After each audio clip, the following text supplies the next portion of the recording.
দাদুর নাম ইব্রাহিম, বাচ্চাটা বাড়ি বলছে থারাইস, দিয়ে যাবেন এখান থেকে। বাচ্চাটা কাটা করছে।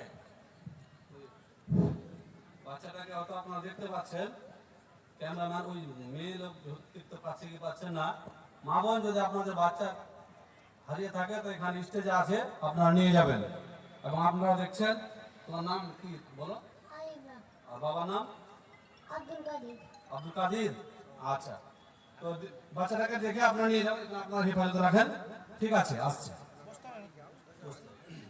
أعوذ بالله من الشيطان الرجيم. بسم الله الرحمن الرحيم. فأما من أوتي كتابه بيمينه فيقول هاؤم اقرءوا كتابيه إني ظننت أني ملاق حسابيه. وعن أبي سفيان عبد الله بن سلام رضي الله عنه قال سمعت رسول الله صلى الله عليه وسلم يقول يا أيها الناس أفشوا السلام وأطيعوا الطعام وصلوا بالليل والناس نيام تدخلوا الجنة بالسلام أو كما قال عليه الصلاة والسلام. رب اشرح لي صدري ويسر لي أمري واحلل عقدة من لساني يفقه قولي. رب زدني علما رب زدني علما رب زدني علما. দুই কাঁধেতে চেপে আছেন হুসাইন হাসান, দুই কাঁধেতে চেপে আছেন হুসাইন হাসান। ধীরে ধীরে চলেন নবী ঈদগাহের ময়দান, দুই কাঁধেতে চেপে আছেন হুসাইন হাসান। ধীরে ধীরে চলেন নবী ঈদগাহের ময়দান। কার কোলেতে ঈদের নামাজ পড়ব মা জননী, এখনো কি নতুন পোশাক তৈরি মোদের হয়নি। কার কোলেতে ঈদের নামাজ পড়ব মা জননী, এখনো কি নতুন পোশাক তৈরি মোদের হয়নি। জান্নাত রানী মা ফাতেমা করোনা পায়ান, ধীরে ধীরে চলে নবী ঈদগাহের ময়দান। দুই কাঁধেতে চেপে আছেন হুসাইন হাসান, ধীরে ধীরে চলে নবী ঈদগাহের ময়দান। পিতা আমার শেরে খোদা, পিতা আমার শেরে খোদা, মাতা জান্নাত রানী। নানা আমার কামলেওয়ালা মক্কি মাদানী। পিতা আমার শেরে খোদা, মাতা জান্নাত রানী। নানা আমার কামলেওয়ালা মক্কি মাদানী। কেমনে লুটবে সান ইয়াজিদ মারওয়ান, ধীরে ধীরে চলে নবী ঈদগাহের ময়দান। দুই কাঁধেতে চেপে আছেন হুসাইন হাসান, ধীরে ধীরে চলে নবী ঈদগাহের ময়দান। উপস্থিত সম্মানিত জালসার নির্বাচিত যথাযোগ্য সভাপতি সাহেব ও অন্যান্য বসে থাকা ওলামায়ে কেরামগণ এবং সামনে বসে থাকা আমার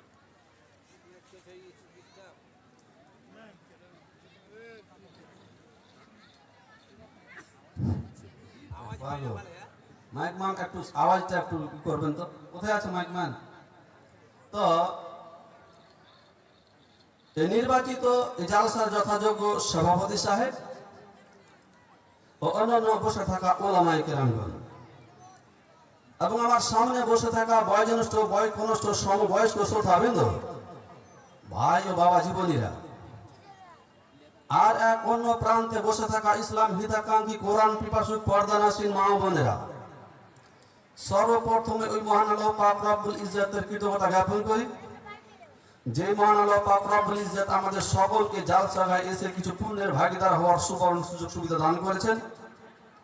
তাই সকলেই মনের কারিকল্পনা দূর করে, মনের বেদনাকে দূর করে আমরা সকলে একই বাক্যে উচ্চ শব্দে জোর আওয়াজে একই কণ্ঠে উচ্চ স্বরে সকলেই বলি আলহামদুলিল্লাহ। অতঃপর অনাথের পিতা রাখালের বন্ধু, শান্তির অগ্রদূত, মহাবৈজ্ঞানিক, মহাকাশচারী, ইসলামের প্রণেতা, ইসলামের পরিচালক, শান্তির গুরু, জগতের গুরু, নিষ্কলঙ্ক সুচরিত্রবান, বিশ্ব সাধকের চূড়ামণি, নাবিকুল শিরোমণি, মহামিনার নয়নমণি, হাদিস সম্রাট, মুকুটমণি, স্বর্গ নরক দর্শনী, মধুমহা জীবনী, দয়ার অবতার, করুণার আধার, মুক্তির পারাবার জ্ঞান ভান্ডার, ঐতিহাসিক নবী হযরতে মুহাম্মদ মুস্তাফা সকলে পড়ি সাল্লাল্লাহু আলাইহি ওয়াসাল্লাম। তিনার প্রতি অগণন শান্তির ধারা বর্ষিত হোক, যথা আল্লাহুম্মা সাল্লি আলাইহি ওয়া আল্লাহুম্মা বারিক আলাইহি। ভাই আমার, বন্ধু আমার, তা আমি দুটো কথা বলবো। আমার বক্তব্যের মাধ্যমে, ভাষণের মাধ্যমে দুটো দিক ফুটে উঠবে, একটা নেগেটিভ, একটা পজিটিভ। আপনারা ভাষণ শুনতে শুনতে বুঝতে পারবেন যে আপনি নেগেটিভ চান না আপনি পজিটিভ চান। আপনার কম্পিউটারে আপনার মগজের মধ্যে ধুলাই করবেন, আপনি কম্পেয়ার করে দেখবেন, জাস্টিফাই করে, যে আপনি আপনার স্থানটা নেগেটিভে যাবে নাকি পজিটিভে, আপনি বুঝতে পারবেন। ধীর মস্তিষ্কে শুনেন, ইনশাআল্লাহ আপনার এই ভাষণের মাধ্যমে আপনার জীবনের পরিবর্তন ঘটে যেতে পারে, আমি আশাবাদী। ভাই আমার, বন্ধু আমার, আল্লাহ পাক রব্বুল ইজ্জত কিয়ামতের মাঠে হিসাব নিকাশ নিবে। বিশাল জনসমাবেশ, সমস্ত মানুষ যেন ত্রাহি ত্রাহি করছে, নাফসি নাফসি করছে। এমন অবস্থায় মানুষের আমলনামা দেওয়া হবে, চিঠি দেওয়া হবে। তুমি কতটা আমলনামা জড়ো করেছো, কতটা আমল পুঁজি সংগ্রহ করেছো, সেই দিন মহাপ্রলবের দিন, বিচার মাঠে সংকটময় দিন, তোমাকে সেদিন পরীক্ষা করা হবে তোমার কতটা আমল রয়েছে।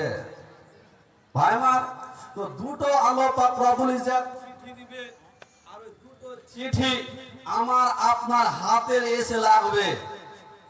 একটা ডান হাতে লাগবে, একটা চিঠি যার স্থান পজিটিভ অর্থাৎ জান্নাতি হবে। একটা চিঠি, একটা আমলনামা লাগবে বাম হাতে, অর্থাৎ যার নেগেটিভ হবে, যে জাহান্নামী হবে। এই দুটো দিক নিয়ে আমি সামথিং আলোচনা করব। তবে আপনি আমি আশাবাদী যে আমরা যেন পজিটিভ পাই, নেগেটিভে না যাই। আমার আত্মার স্থান, আমার ওয়াল বডির স্থান, আমি যেন আল্লাহর কাছে আমার আত্মার স্থানটা, দুটো দিক বললাম যে নেগেটিভ অথবা পজিটিভ, আমার আত্মার স্থান ইল্লিনে হবে নাকি সিজ্জিনে হবে।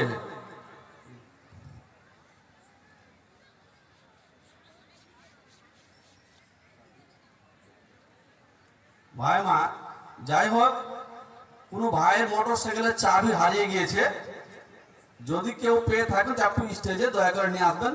ওই ছেলে খুব ব্যস্ত আছে, খুব ব্যতিব্যস্ত, মোটর সাইকেলের চাবিটা হারিয়ে গেছে। যাই হোক, তো আমার স্থান পজিটিভ হবে নাকি নেগেটিভ হবে? আমার স্থান ইল্লিনে হবে নাকি সিজ্জিনে হবে? আমার আমলনামা ডান হাতে লাগবে নাকি বাম হাতে লাগবে? আমি আমার কর্মের দ্বারা দিয়ে আমি বুঝতে পারবো। এ পার্থিব জগতে 60 থেকে 70 বছর লাইফটাকে আমি অতিবাহিত করলাম, আমার আমলনামাটা কি হবে সেই দিন বিচারের মাঠে সংকটময় দিন দাঁড়িয়ে আমাকে কিন্তু পাই two pi, A to Z আমাকে হিসাব দিতে হবে। তাই আমার বন্ধু আমার, তার প্রমাণ রব্বুল ইজ্জত বলছেন, দলিল সহিত কথা বলছি, উইদাউট দলিল কোনো কথা চলবে না। আল্লাহ পাক রব্বুল ইজ্জত কোরআনের মধ্যে ঘোষণা করছেন কি, আউযু বিল্লাহি মিনাশ শাইতানির রাজিম, বিসমিল্লাহির রহমানির রহিম, ফাআম্মা মান উতিয়া কিতাবাহু পাক রব্বুল ইজ্জত বলছেন, কোরআনের মধ্যে ঘোষণা করছেন, যার আমলনামা ভালো হবে, যার হিসাব নিকাশ ভালো হবে, আল্লাহ পাক রব্বুল ইজ্জত বলছেন তার একখানা চিঠি যেন উঠতে উঠতে যেন এমনি ভাবে ডান হাতে লেগে যাবে, আর যেমন ডান হাতে আমলনামাটা লেগে যাবে ভাই আমার বন্ধু আমার, ও যেন বলবে হাউ মুকরাউ কিতাবিয়া, ও গো বন্ধু দেখো তো আমার আমলনামাটা, একটু দেখো তো আমার আমলনামাটা, দেখো তো আমি জান্নাতি হয়েছি। এ ভাই আমার বন্ধু আমার, আপনাকে আমি এটাই বুঝাতে চেয়েছি যে আমার ডান হাতে আমলনামা যদি লাগে, আমি যদি পজিটিভ হই আর আমার আত্মার স্থান যদি ইল্লিনে হয়, তো ডান হাতে যে আমলনামাটা লাগবে তাহলে পাক রব্বুল ইজ্জতের সামনে ওখানে মহা বড় দিন বড় বিচারের মাঠে সমস্ত মানুষ হাই হাই থই থই করছে, মানুষের বিচার চলছে, ঘামসান বিচার চলছে।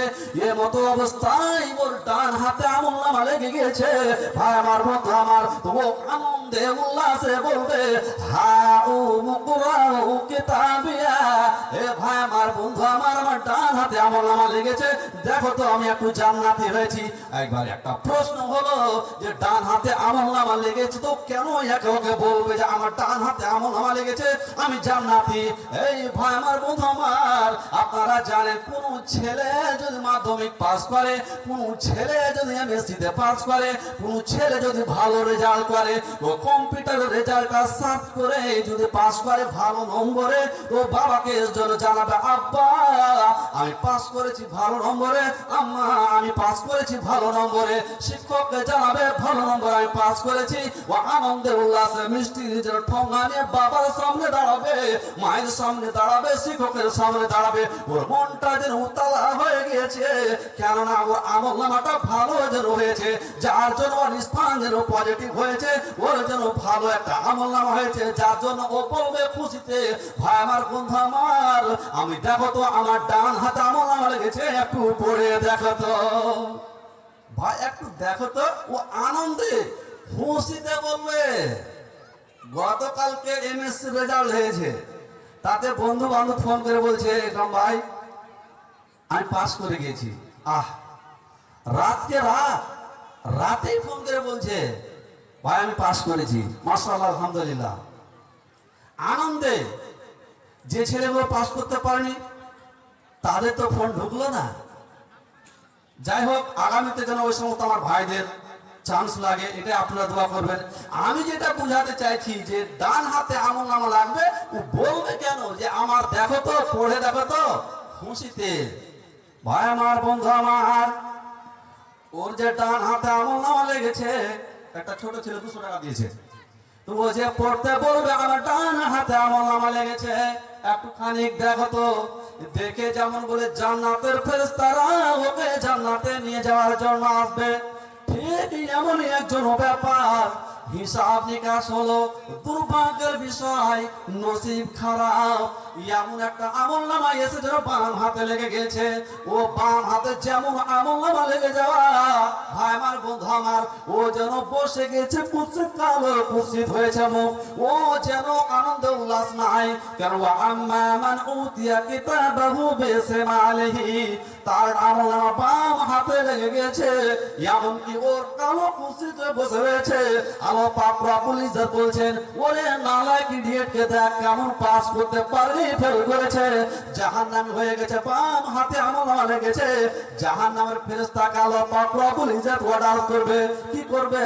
আউযু বিল্লাহি মিনাশ শাইতানির রাজিম, বিসমিল্লাহির রহমানির রহিম, খুযুহু ফাগুল্লুহু সুম্মাল জাহিমা সাল্লুহু সুম্মা ফি সিলসিলাতিন যারউহা সাবউনা যিরান ফাসলুকু।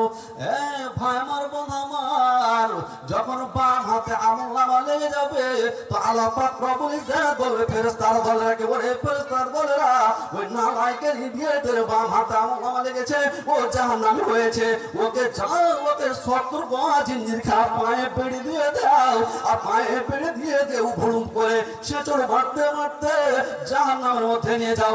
এই ভাই আমার বন্ধু আমার, সারা পৃথিবীতে যেন আমরা বিরাজমান করছি, আমার আমলনামা ডান হাতে হাতে লাগবে কি বাম হাতে লাগবে এমন কোনো চিন্তা ভাবনা নাই। এ ভাই আমার বন্ধু আমার মায়ের আমার বোনেরা, আমি এটাই বুঝাতে চাইছি যে আমার স্থান নেগেটিভ হবে না পজিটিভ হবে। আমার আমলনামা ডান হাতে লাগবে না বাম হাতে লাগবে। আমার আত্মার স্থান ইল্লিনে হবে না সিজিনে হবে। এ পার্থিব জগতে 60 থেকে 70 বছর লাইফটাকে আমি অতিবাহিত করে আমাকে ডান হাতের আমলনামাটা যেন সংগ্রহ করতে হবে। ওখানে কোন কেরামতি চলবে না। ভাই আমার বন্ধু আমার, ভাই আমার প্লিজ দয়া করে ওগুলো দাঁড়িয়ে না থেকে আলোচনা খুব সুন্দর করবো ইনশাআল্লাহ। আপনারা চলে আসেন, হতে পারে আপনার জীবনে পরিবর্তন ঘটে যেতে পারে। আপনারা প্লিজ দয়া করে সামনে চলে আসবেন, দয়া করে কেউ দাঁড়িয়ে থাকবেন না। ভলান্টিয়ার আমাদের হয়তো শর্ট হয়েছে, আপনারা চলে আসবেন। আমাদের ধার্মিক সভা, আমরা এখানে নেকি অস্তে যেহেতু এসেছি, তবে এই ন্যাগের পজিটিভ আমার ডান হাতে আমলনামা নিয়ে আসার জন্য 3টা অন্তত পার্থিব জগতে আমাকে কাজ করতে হবে। আলোচনাটা আমার এখান থেকে আপাতত রাখছি। এই 3টা কাজ করবো তো আমার ডান হাতে আমলনামাটা সংগ্রহ করার জন্য আমি বলছি। আল্লাহ নবীর একটা হাদিস আপনাদেরকে এখানে পড়ে শুনিয়ে দিই। আল্লাহ নবী হাদিসের মধ্যে বলছেন, কি বলছেন? وعن أبي يوسف عبد الله بن سلام رضي الله عنه قال سمعت رسول الله صلى الله عليه وسلم يقول يا أيها الناس أفشوا السلام وأطعموا الطعام وصلوا بالليل والناس نيام تدخلوا الجنة بالسلام। নবী আমার যখন মদিনায় গেলেন, ভাই আমার বন্ধু আমার, নবী আমার মদিনাতে গেলেন। মদিনাতে গিয়ে সফরের আলামতটাকে মুছে ফেললেন। আর সর্বপ্রথম আল্লাহ নবী মদিনার মাটিতে গিয়ে ভাষণ দিচ্ছে। সমস্ত সাহাবায়ে কেরাম আল্লাহ নবীর ভাষণ শোনার জন্য চাদর পাখির মতন বসে রয়েছে। তো আল্লাহ নবী ভাষণ দিচ্ছেন, সর্বপ্রথম ভাষণ। এ ভাই আমার বন্ধু আমার, আল্লাহ নবী ভাষণ দিচ্ছেন কি? أفشوا السلام وأطعموا الطعام وصلوا بالليل والناس نيام تدخلوا الجنة بالسلام। ও মদিনাবাসী, তোমরা এক অপরকে সালাম দাও, তোমরা এক অপরের ভয়াচারী আরম্ভ করো, তোমাদের মহব্বত বাড়বে, মিল মহব্বত বাড়বে। ও মদিনাবাসী, আফসুস সালাম, তোমরা এক অপরকে সালাম মোসাফা দাও, তোমরা বাবাকে সালাম দাও, মাকে সালাম দাও, বড় ভাইকে সালাম দাও, আত্মীয় স্বজনকে সালাম তোমরা প্রচার করে যাও। সালামের মধ্যে এমন একটা জিনিস রয়েছে, তোমার মনের মধ্যে যদি কোনো কিনা ভোগ থাকে তো সেই কিনা ভোগটা তোমার দূর হয়ে যাবে। তুমি বাড়িতে ঢুকবে, তোমার স্ত্রীকে সালাম দাও, তোমাদের স্বামী স্ত্রী দাম্পত্য জীবনে যে মহব্বত বেড়ে যাবে। নবী আমার বললেন, ও মদিনাবাসী, ওয়াসু সালাম, তোমরা এক অপরের ভাইচারী আরম্ভ করো, সালাম দাও। 1 নম্বর হলো। 2 নম্বর আল্লাহ নাই বলছেন ওয়াতিমুত তাআম, ও মদিনাবাসী, তোমরা কি করো? এক অপরকে খাবার দাও, এক অপরকে গরিব ভূমিহীন ইয়াতীমদের খাবার দাও। তোমরা গরিব ফকির ভূমিহীনদের ঝিলকানি মেরো না, তোমরা কি করো? খাবার দাও, তোমরা তাদেরকে সম্মান করো।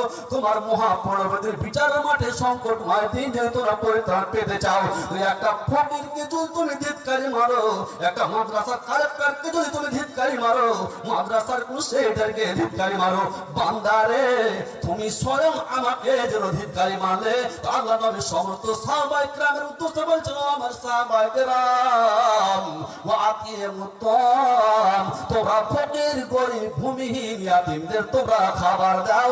বাড়তে পারলে সুযোগে মেহমানদের সম্মান করো, তোমরা খেতে দাও। 3 নম্বর আল্লাহ নবী বলছেন কি? ওয়াসাল্লু বিল্লাইল ওয়ান নাসু নিয়াম তাদখুলুল জান্নাতা বিসালাম। এই কথাটা বলার জন্য আমি হাদিসটা পড়লাম।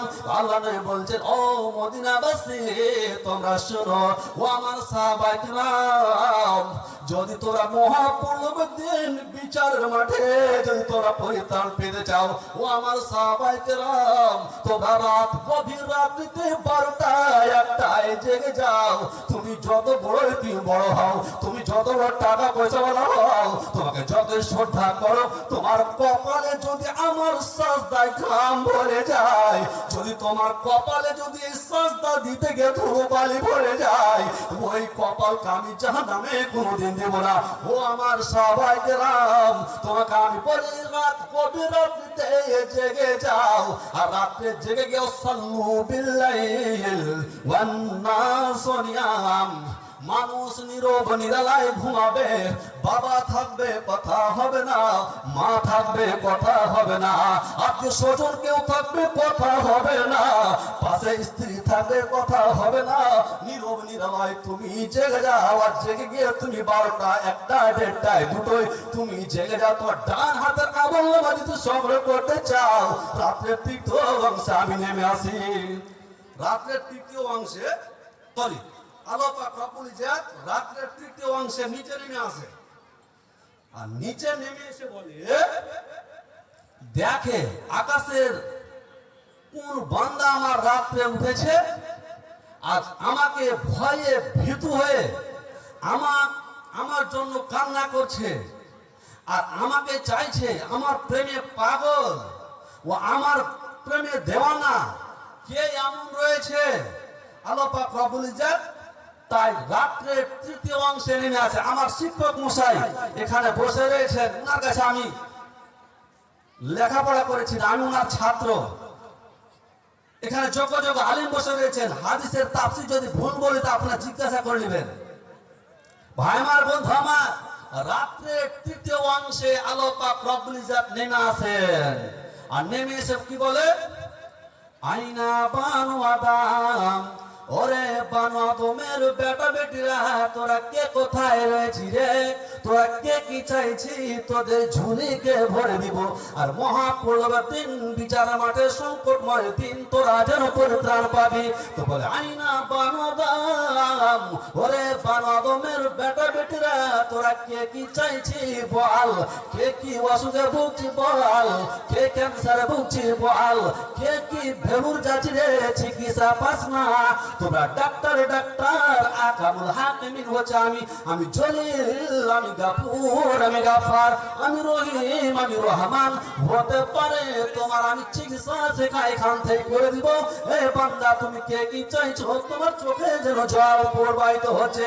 এ ভাই আমার, বন্ধু আমার, রাত্রের 3য় অংশে যখন আমি উঠে যখন আল্লাহকে ডাকবো, আল্লাহ পাক রব্বুল ইজ্জত বলছেন তোমার পাপের রেজিস্টার খাতা, যখন তুমি রাত্রে গভীর রাত্রিতে তুমি দাঁড়াবে, আর আল্লাহকে বলে রব্বুল আলামিন, তুমি জলিল, তুমি জাব্বার, তুমি রহমান, তুমি রহিম, তুমি গাফুর, তুমি গাফার, আমার মতো অধমকে রব্বুল আলামিন তুমি ক্ষমা করে দাও। আল্লাহ পাক রব্বুল ইজ্জত যদি চায় তো আমার মতন আপনার মতন পাপিষ্ঠ বান্দাকে আল্লাহ ক্ষমা করে ডান হাতে আমলনামার ব্যবস্থা করে দিবে। এ ভাই আমার, বন্ধু আমার, যার জন্য আল্লাহ বলছেন, কি বলছেন, ওয়াসাল্লু বিল্লাইল ওয়ান নাসু নিয়াম তাদখুলুল জান্নাতা বিসসালাম। 3টা কাজ হয়ে গেল, সালাম পড়বা, সালাম প্রচার করো, তোমরা ফকির গরিব জমিনদের খাবার দাও, তোমরা কি করো, গভীর রাত্রিতে নামাজ পড়ো। 3টা কাজ হয়ে গেল বান্দারে। তারপরে কি করো, তুমি জান্নাতে যাও। তো বান্দা তুমি জান্নাতে যাবে তো কিরকম হয়ে যাবে, তো নবী আমার সেটাও ডিসক্রিপশন দিচ্ছে যে জান্নাতে যাবে তো সালাম বলতে বলতে যাও, ইয়া রহিম রহমান তুমি মাফ করো আমারে, আমরা অধম গুনাহগার আছি এই ধরায়, ইয়া রহিম রহমান তুমি মাফ করো আমারে। আকাশ বাতাস চাঁদ তারা সবাই তোমারে ডাকে, তোমার হুকুম পরওয়ারদিগার সবাই পালন করে, ইয়া রহিম রহমান তুমি মাফ করো আমারে, আমরা অধম গুনাহগার আছি এই ধরায় ইয়া রহিম রহমান তুমি মাফ করো আমায় গুনায় গুনায় জীবনটাকে গুনায় গুনায় জীবনটাকে সাগর করেছি আমরা সেই সাগরে জীবনটাকে ভাসিয়েছি আমরা ভেসে ভেসে চলে তবু কিনারা না পাই ইয়া রহিম রহমান তুমি মাফ করো আমারে গুনায় গুনায় জীবনটাকে সাগর করেছি আমরা সেই সাগরে জীবনটাকে ভাসিয়েছি আমরা ভেসে ভেসে চলে তবু কিনারা না পাই ভেসে ভেসে চলে তবু কিনারা না পাই আর তোমায় ছাড়া আর তো আল্লাহ উপায় দেখি নাই ইয়া রহিম রহমান তুমি মাফ করো আমারে। তো আমরা বুঝতে পারলাম যে আমাদের আত্মার স্থান যদি আমরা ইল্লিনে করতে চাই অথবা জান্নাতে, তবে আমাদেরকে তিনটা কাজ করতে হবে। এবার আমার আপনার স্থান কোথায় হবে আপনি কি জানেন? আপনি চিন্তা ভাবনা করেন না। সামান্যতম আমি একটা কথা বলছি, এই যে বর্তমান এসআইআর চলছে, তো আমাদের ভয়ে কম্পমিত হয়ে যে আমাদের ভোটার লিস্টে নাম থাকবে কি থাকবে না, আমাদের জন্য একটা ভয় কাজ করছে। ভাই আমার, বন্ধু আমার, তো মনে পড়বে তিনি বিচার মাঠে সংকটমান দিন, আমার হাতে আমলটা ডান হাতে আসবে না বাম হাতে আসবে, এটা নিয়ে আমাদের কোনো মাথা ব্যথা নাই। এই ভাই আমার, বন্ধু আমার, এই পৃথিবীতে নরেন্দ্র মোদীকে হাত করে আপনার ভোটার লিস্টের নামটা উঠে নেওয়া সম্ভব। আপনার ভোটার লিস্টের নামটা উঠে নেওয়ার জন্য অমিত শাহকে হাতে নিয়ে তোমার নামটা উঠে নেওয়া সম্ভব। এই ভাই আমার, বন্ধু আমার, রাজ্য সরকারকে হাতে দিক করে ঘুষ দিয়ে তোমার নামটা ভোটার লিস্টে নাম উঠিয়ে নেওয়া সম্ভব। সারা পৃথিবী যদি একদিকে হয়ে যায়, এমন কোন বাইরে নাই যে কিয়ামতের মাঠে আল্লাহর কাছে বিচারের মাঠে কোন ঘুষ দিয়ে নাম ডান হাতের আমলনামাটা যদি বাম হাতে চলে যায়, তো বাম হাতের থেকে যে ডান হাতে না এমন কোন ক্যাপাসিটি নাই। ভাই আমার, বন্ধু আমার, আমি তাই তো বলতে চাইছি বারবার যে আমাদের স্থান ইল্লিনে হবে নাকি সিজিনে হবে, আমার স্থান পজিটিভ হবে না নেগেটিভ হবে, আমার স্থান আমার আমলনামার ডান হাতে আসবে না বাম হাতে আসবে, আমাদের কোন সময় মাথা ব্যথা নাই। ভাই আমার, বন্ধু আমার, তাই আমি বলবো যে আমাদের এখন একটা কথা বলি যে আমাদের যদি ধরে নেন আমাদের স্থান কোথায় হবে আল্লাহ ভালো জানে, তবে আমাকে আমল চালিয়ে যেতে হবে। এবার বর্তমান আমরা যে এসআইআর নিয়ে আমরা খুব ব্যতিব্যস্ত, কাগজ কলম আমাদের ডকুমেন্ট নিয়ে, ভাই মা, এটা নিয়ে আমি দুটো কথা বলছি আপনাদেরকে যে আমাদের এত ব্যতিব্যস্ত এই দুনিয়াতে, এই পার্থিব জগতে, যেখানে আমরা কোন ক্যাপাসিটি করলে হয়তো করে দিতে পারি টাকার জোরে, ক্ষমতার জোরে, মোবাইলের পাওয়ারে, এসপিকে হাতে করে, থানার আইসিকে হাতে করে, কিয়ামতের মাঠে আপনার আমার সম্ভব হবে না। ভাই আমার, বন্ধু আমার, ভারতবর্ষের মাটিতে মুসলমানদেরকে নিয়ে এসআইআর নিয়ে যে কি পরিকল্পনা চলছে হয়তো আমরা গবেষণা করতে পারছি না, কিন্তু ভিতর পরিকল্পনা করে আমাদেরকে যেন ভোটার লিস্ট থেকে ভারত ছাড়া করার জন্য একটা চক্রান্ত চালাচ্ছে। আজ অব্দি ভেবে রাখেন, আমরা জন্ম নিলাম ভারতে, আর এখন আমার 14 পুরুষ পার করে ভারতবর্ষ থেকে তাড়াবার জন্য এরা উঠে পড়ে লেগেছে। সম্ভব নাই। পূর্বের ইতিহাস যদি দেখতে চান ভাই আমার, বন্ধু আমার, এই ভারতবর্ষে আমার পূর্বের পুরুষ, পূর্বের বাপদাদারা, আমার আত্মীয় স্বজন, আমার 14 পুরুষ এই ভারতকে স্বাধীন করতে যে ব্লাড ব্লিডিং করেছে, আর 14 পুরুষ যদি উঠে পড়ে লাগে তবু আপনাকে আমাকে করতে পারবে না, ভারত ছাড়া করতে পারবে না। একটা জিনিস করবে, হ্যারাসমেন্ট করবে। ভাই আমার, ভারত থেকে আমাকে যখন বাংলাদেশ পাঠাবে, বাংলাদেশ সরকার তো বলবে এরা যে আমার দেশে, তো এদের নাগরিকত্ব আমি দিব, ওদের ডকুমেন্টস আমি কোথায় পাবো? দাও। ভারত সরকার তো দিতে পারবে না। পাকিস্তান যাবে, পাকিস্তানের সেখানকার সরকার তো বলবে যে আমার যে এই দেশের এরা, এর প্রমাণ কি তার ডকুমেন্টস দেন? তার ডকুমেন্টস তো দেওয়া সম্ভব হবে না। ভাই আমার বন্ধু আমার, আমাকে আপনাকে হ্যারাসমেন্ট করে আমাদের এই জীবনটাকে হলাকান করছে, ভাই আমার সম্ভব নয়। যখন আমাকে নাগরিকত্ব দিতেই দিবেন, এত দেরি বা কেন?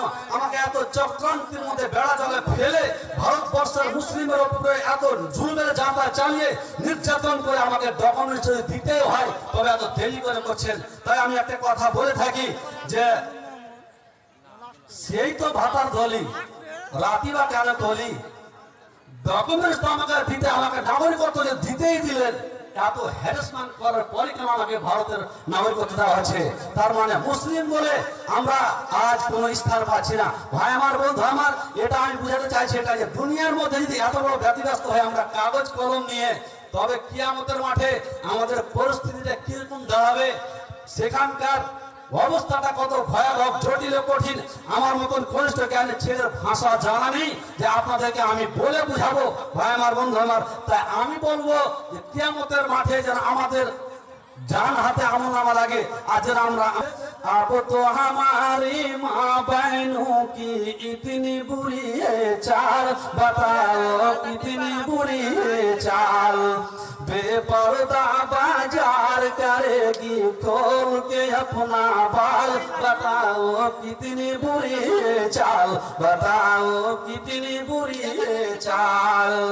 गहना जेवर बेच बेच के जाए सिनेमा हॉल, बताओ कितनी बुरी है चाल, बताओ कितनी बुरी है चाल।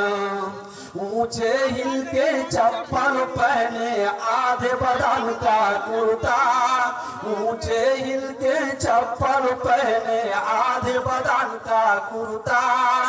स्नो पाउडर लिपस्टिक लगाए नाखून में तो अलता, इसी औरत ने मर्दों को अब करती है कंगाल, बताओ कितनी बुरी है चाल, बताओ कितनी बुरी है चाल। शादी करके आती है जब मैके से ससुराल, सास ससुर पर हुकुम करे और ठोके ननद से ताल, बताओ कितनी बुरी है चाल, बताओ कितनी बुरी है चाल। संगमरमर के कमरे में सोए मियां बीबी, बिजली पंखा ऊपर में टेबल पर, बिजली पंखा ऊपर में टेबल पर टीवी।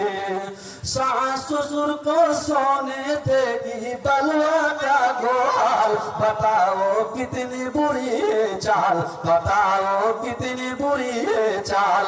जरा जरा से बात पर घर में पैदा करे वाबाल, बताओ कितनी बुरी है चाल, बताओ कितनी बुरी है चाल।